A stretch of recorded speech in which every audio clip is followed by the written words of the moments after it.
একটি গাছে দুটি পাখি বসে আছে। একটি পাখি ফল খাচ্ছে, আর একটি পাখি ফল না খেয়ে সে সাক্ষী হয়ে থাকছে। যে পাখিটি ফল খেলো সেটা আপনার জীবাত্মা, আপনি কর্ম করলেন। আর যে পাখিটি সাক্ষী হয়ে থাকলো সেটি আপনার পরমাত্মা। আপনি যা কর্ম করছেন সমস্ত কিছুর সাক্ষী থাকছে সেই পরমাত্মা। আপনি যদি ভালো কর্ম করেন তাহলে ভালো কর্মের সাক্ষী হয়ে থাকছেন।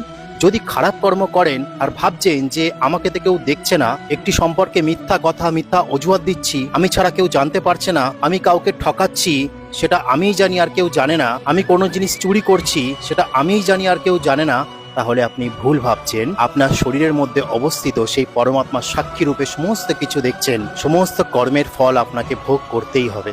সেই জন্য সর্বদা সৎ কার্য করুন, সৎকর্ম করুন। এটি বেদ এবং গীতার বাণী।